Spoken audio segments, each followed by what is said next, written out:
Hi, I'm on a stool. Rory's underneath my feet. My shirt looks weird. Let's unbutton this. Thought I would dress up a little bit, and then, it's kind of pointless because I just sit down the whole time.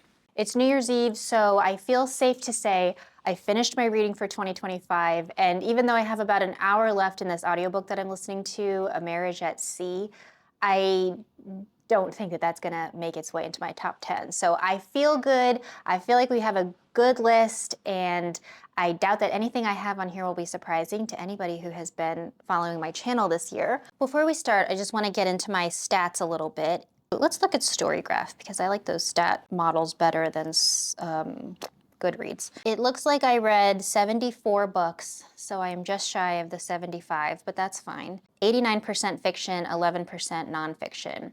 I am currently in the middle of, I'm almost finished with Titus Grown. I'm almost finished with What We Can Know by Ian McEwan.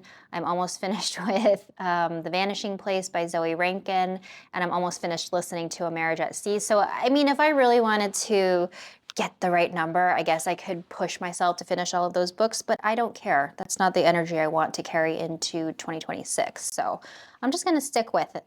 What we've got going on here. 74 books is a lot of books. It's not the most books I've ever read in a year, but it's a good reading year for me. Before we get into the books, I just want to go very quickly through the honorable mentions. The first one is Audition by Katie Kitamura. This was shortlisted for the Booker Prize. It's very experimental, it's very slim. I donated the book, I gave it as a gift, so I don't have it any longer, and I was very happy to pass it along.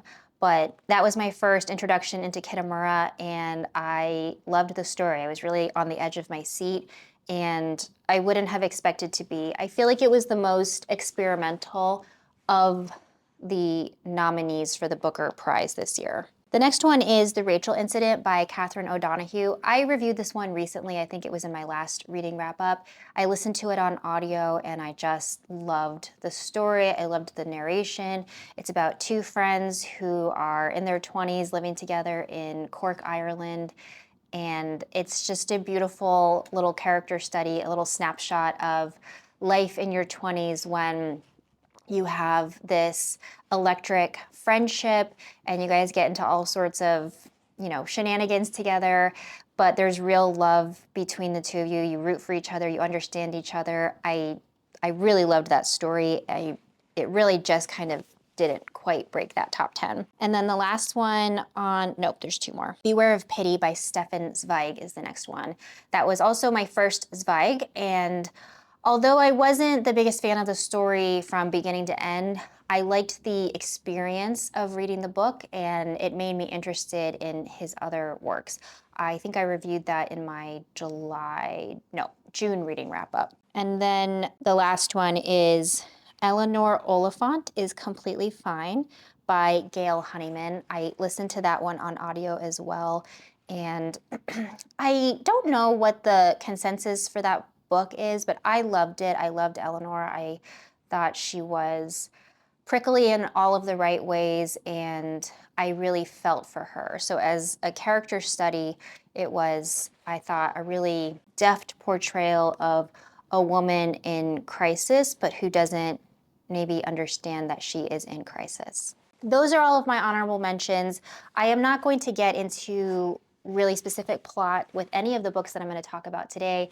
I do that with all of my reading wrap-ups, and I get pretty granular in those. So please go watch those videos if you are curious to hear additional thoughts. I really just wanted to run through these books today and have one final opportunity to talk about them this year, although I'm sure some of them will make their way into next year. Okay, the first two that are number 10, but are technically two, are The Haunting of Hill House and We Have Always Lived in the Castle by Shirley Jackson. Castle was my first Shirley Jackson, and then I quickly read Haunting of Hill House afterwards. These are both, I believe, both considered gothic horror novels. I thought that they were so well constructed, well crafted. I think I said that I liked Hill House better because I felt like it was more, I don't know, there was more overt suspense to it. I love a haunted house trope, so that worked really well for me. But upon reflection, you know, it was really hard to say that I liked this one better than this one. This is just a different story. It's like exercising a different muscle in the same family with this story of We Have Always Lived in the Castle. And I feel like I thought about this one longer after I finished reading it. It is much creepier in a way than Hill House, but the creepiness is underneath the surface. Whereas this is pretty overt, though I think I preferred the ending in this one. So yeah, I really feel like they're neck and neck. It's really hard for me to choose, so they both are number 10. Number 9 is Wuthering Heights by Emily Bronte. I read this one for a book club a couple of months ago, and this is kind of a theme, I think, in a lot of my reading in general. I'm never sure how I feel right away. There's very few books that kind of grab me right away. And this one really did test my ability to say, I don't mind a book with unlikable characters. These characters were not just unlikable, they were utterly detestable. But I really did feel like I got swept up in the story. I feel like that is a common refrain from people who read Wuthering Heights. Like you get kind of wrapped up in the atmosphere, the moors, the different estates, all of the drama that's going on. It is just so immersive in that way, and I loved the overall experience of it. By the end of it, I wanted it to be over, but I didn't want it to be over. I was just like tired by the time it was over because it was so dramatic, but I just thoroughly enjoyed the writing and how moody it was, and it was perfect when I read it too because it was November, and was it November? I think so. And that's just a great time frame to get into this book for the first time. So, Wuthering Heights. The shirt might have been a mistake. The next one is in our 8th spot, and that is Watershed by Percival Everett. This was also my first Everett. I now have picked up The Trees, and I have James, I just haven't read it yet. This was another book club pick, and I just was in awe of Everett's writing. It felt so effortless. Of course, I know it's not, but it felt that way. On paper, it doesn't really seem like a book that I would have been drawn to, so I'm glad that it was a book club pick, because I feel like if I had gone the other way around with this, like if I had read James first, like I don't know, would I pick up Watershed? I don't know if that makes any sense, but I might have felt sort of satiated by a book like James, which I don't know has much, if any, negative criticism. And I've also been told that The Trees is very well done as well. I didn't read it. I watched American Fiction, which is a movie, I think, adapted from a book of Percival Everett's. I could be wrong on that, but I don't think that I am. And I think the book is called Erasure. Yes, that makes sense to me. He's just, the writing, I don't know what else to say. The writing is wonderful. I love that it's not writing that is overblown. There's no purple prose here. It's just, it is what it is. The talent is apparent, and I am really looking forward to reading more of his work this coming year. Rory, what are you doing? She's got to go outside. I don't trust her. Okay, I'm sorry. She being Rory, had to go to the bathroom, and that shirt was very uncomfortable to sit on a stool in, so I'm just this. Okay, there's a reason I have a list here, and the reason is that I might forget a book and put them out of order, but I'm actually okay with the order that these are in now. So technically, Smoke Gets in Your Eyes by Caitlin Doughty. I gave my copy to my stepmom, so I don't remember now, and I'm too lazy to look it up, but it'll be next to me here, most likely over here. I don't want to interfere with the tree. But that was technically supposed to be the number 8 spot, and Watershed was number 7. But you know what? I don't think that's correct.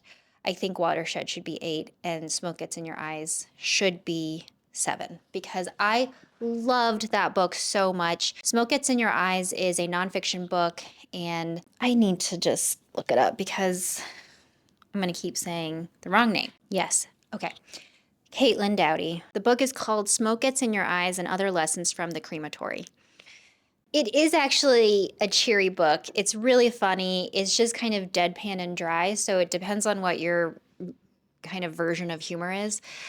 It's totally mine, so it worked really well. And the story is about, well, it's not a story. The memoir is about Caitlin Doughty when she is getting her foot in the door of what she calls like the death business, and she starts working at a crematorium. To work at a place like this, I just think you probably need to have a sense of humor. The book yes, it is an account of her experiences, but what I really, really liked is that she peppers the memoir with accounts of how other cultures deal with death. You know, what are their rituals for funerals and saying goodbye to people? How do they honor the people who have passed? Like, what do they believe about the afterlife? I loved those aspects just to see where people are different, where our values are, and what it says about humans as a whole.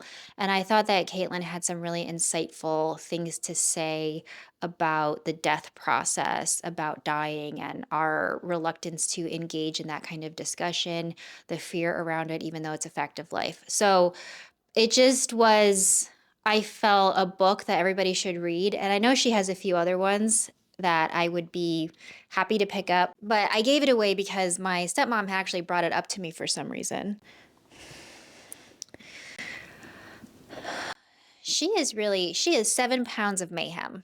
She's like big personality, little body. But anyway, yeah, that was Smoke Gets in Your Eyes by Caitlin Doughty. All right, she needs to sit up here because that's how she is. Lay down. Okay, yeah, make a lot of noises. I'm not sure if I have confessed this quite yet, but I made a lot of statements about how this next book was my first book by Ann Patchett. It definitely was not. I apologize to anybody who commented and then I confused by subsequently saying, yes, I have read Tom Lake, and then proceeded to keep saying that The Dutch House was my first Ann Patchett. I can't explain it. I just know that that's what it's like up here sometimes.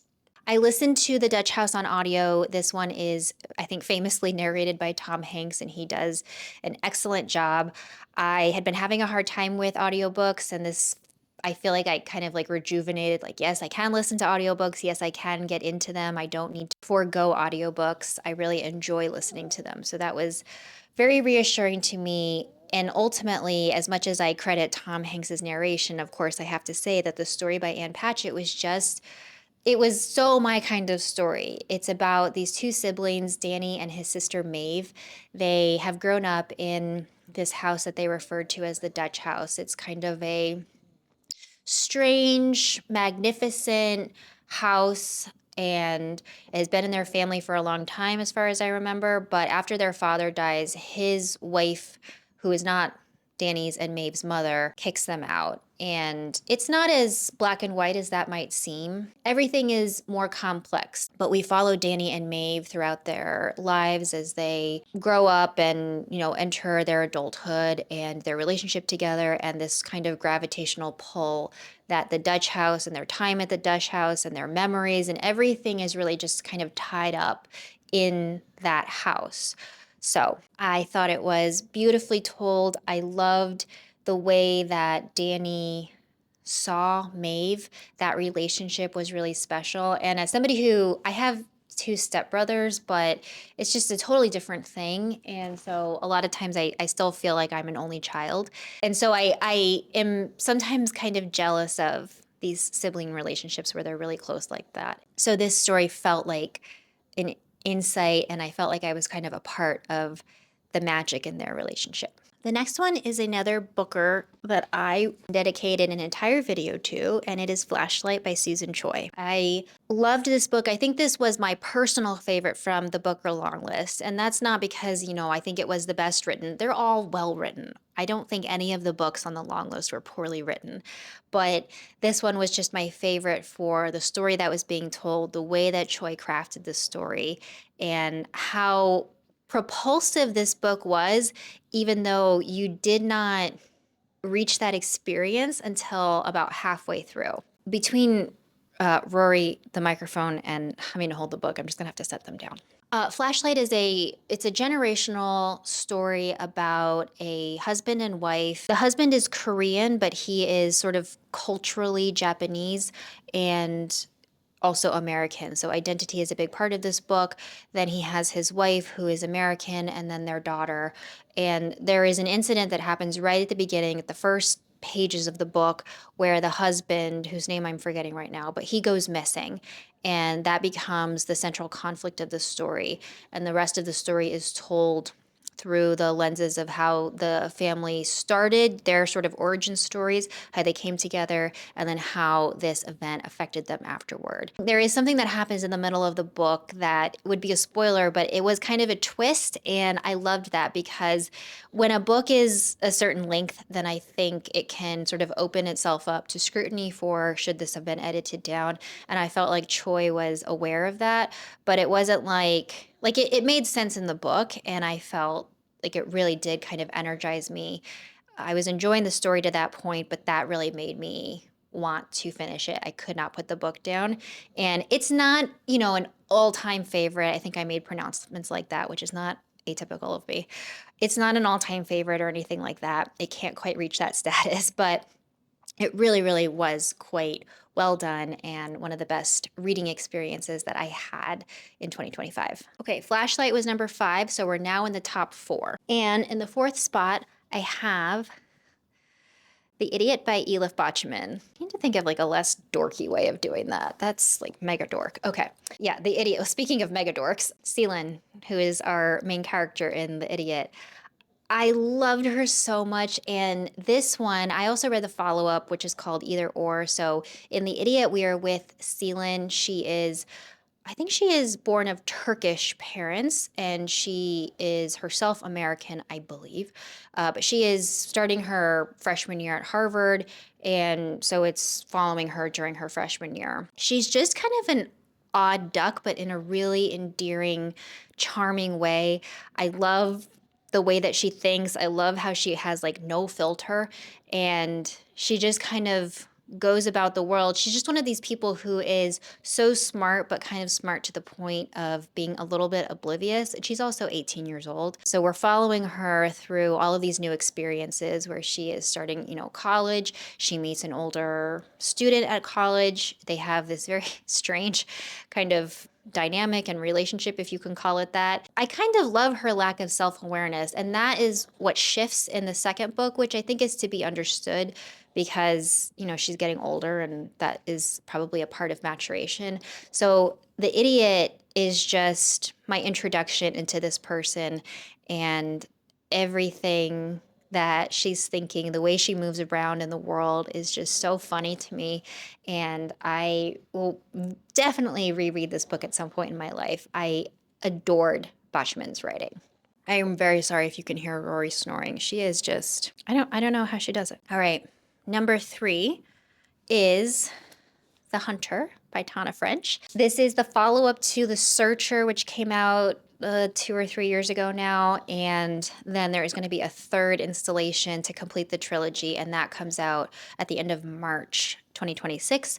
I have, yes, pre-ordered that book because I love this series so much. The entire series is about a man whose name is Cal Hooper. He is a retired cop from Chicago, and he has relocated in his retirement to a really small rural town in Ireland. The town is a character in and of itself, but of course all the people who inhabit the town are also really important characters. And in the first novel, The Searcher, Cal kind of gets involved in a bit of a mystery involving one of the local kids whose name is Trey.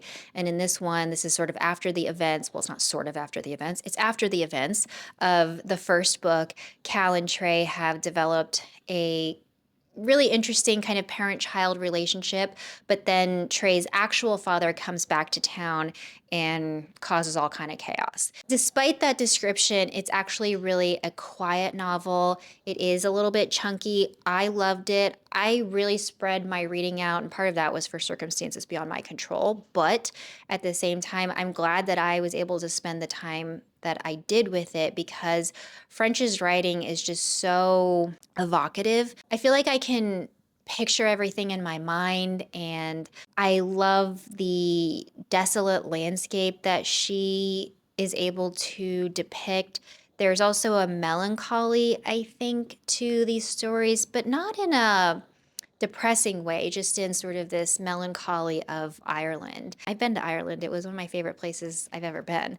And I wouldn't say people are sad, but there is, I just think naturally by virtue of the country, there is kind of a sadness to it, but I'm not doing a good job of explaining this, despite how much I've talked about this book, which is kind of impressive in a way. Let me just say, it's quiet, it's well-paced, it is beautifully rendered. I love the characters, and I think that she is completely nailing how to marry literary fiction with mystery thriller elements. And I couldn't be more grateful to have been able to sort of dive deeper into French's writing. And I am thrilled is an understatement to read the last one. I'm blanking the name on, but I feel like I talked about it recently. Number 2 is Pride and Prejudice by Jane Austen. Not doing a good job on holding the books up in a non-dorky way. I loved this book so much. It seems, I don't know why I feel kind of silly saying that. A lot of people love this book,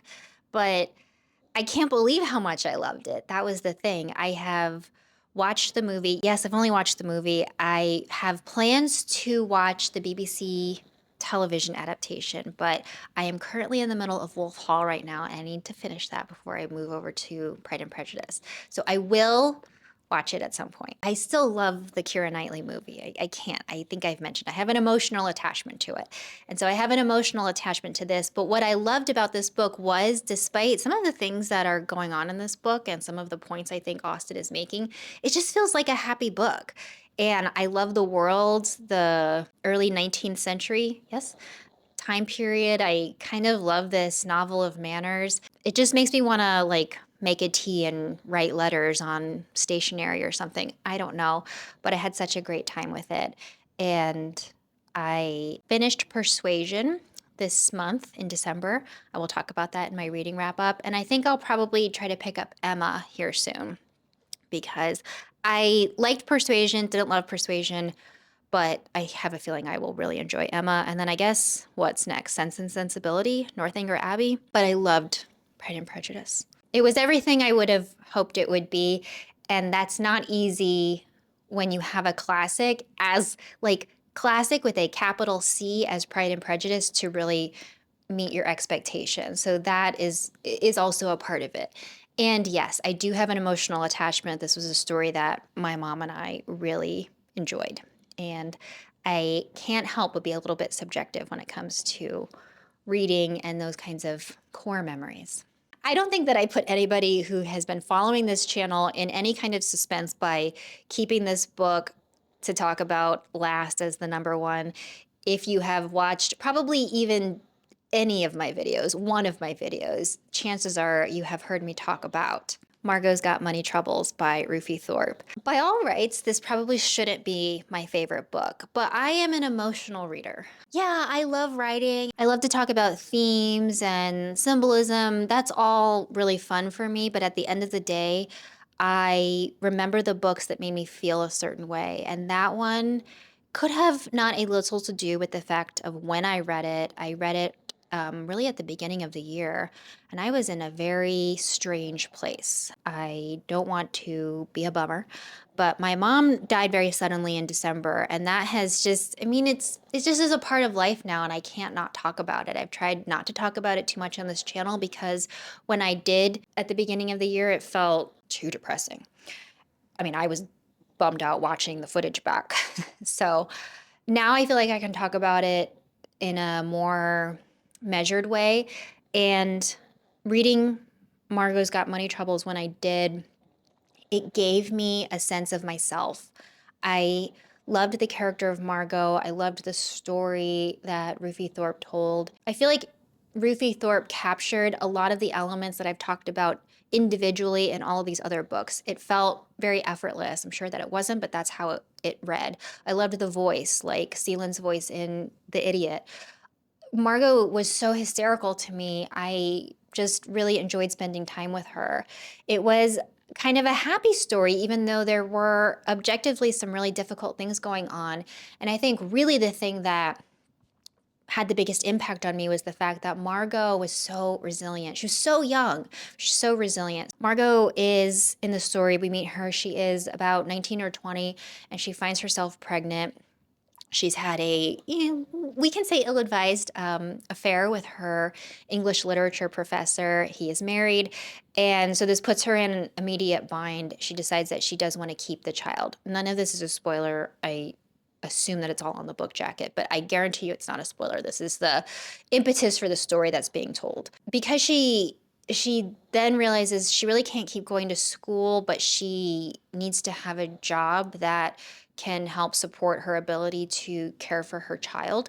And so she discovers OnlyFans. The comedy and the tragedy of the story is about her naivete when she goes about her social media career, we'll call it. And then the other part of it that's coming in to meet Margot is to meet Margot and present some additional obstacles, not that she needs anymore, is her mother and her father, particularly her father, who she's had kind of a thorny relationship with, not in a really negative way, but in the sense that he has been absent, he's had his own struggles, but now he wants to come rekindle the relationship and be a part of her life. And so how does she do all of the things? How does she wear all of the hats?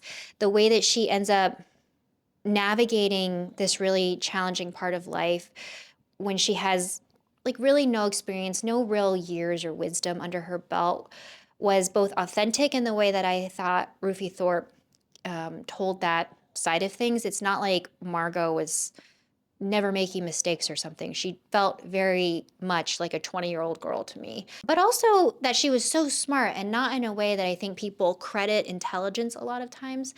And it just all rang extremely true to me. And it was fun to read. I felt impressed by Margot. It met me at a time where I really needed a story and a character like this. And so again, I am being quite subjective in terms of why it's my #1 book, but I don't know, it's my list, so I'm gonna do what I want there. But this is the kind of writing to me that is sometimes underrated. I say that, yet many of you guys have told me that this book is being adapted and will be a TV show, I think on Apple, is what somebody recently told me. I really hope that they do right by this, because if they don't, I will know within the first 10 minutes if I can tolerate it. And Apple is kind of hit or miss for me in terms of how it all looks great, but the substance is sometimes lacking. And I need the substance. I don't care how it looks. I need the substance. So I am cautiously optimistic and looking forward to the adaptation. But you know what? I'd be totally happy if I just had the book and the memories of my reading experience with it. It was definitely the highlight of my reading year. Whew, okay, my back hurts from sitting on this stool. That's the nice thing about the chair, is that it's real comfy, but I don't know, I don't know. Honestly, my puzzle board is on the chair that I usually sit in, and I did not feel like moving it. There, that's my last confession of the year. I hope everybody had a great reading year, and even if you didn't, there's always next year. There's always books, and not to be super cheesy, though I think we've established that I am cheesy, one of my very favorite quotes is from one of my very favorite stories and books, The Song of Ice and Fire. The very first book is The Game of Thrones. Have you heard of it?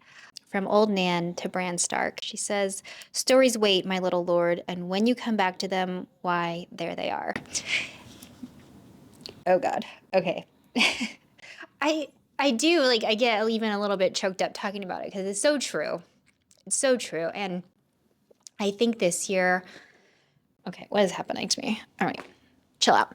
I think this year in particular, this has been a tricky year, and my reading, I felt like, just kind of saved my sanity. And having the channel and seeing it grow, I have a very small little community here, but it's really special to me. It feels like a really personal space that only certain people are invited in. And it's the people that watch and they want to stay and they want to comment and be a part of it. And it's not for everybody, and that's fine. But the people who have chosen to watch and stay and comment and reach out, I have not just appreciated it, I love it, but it has just been, yeah, it's made this year have a certain kind of magic that I think it wouldn't have had without it. So thank you. I just look forward to talking more next year about all these wonderful stories. So I will see you in the next one. Bye.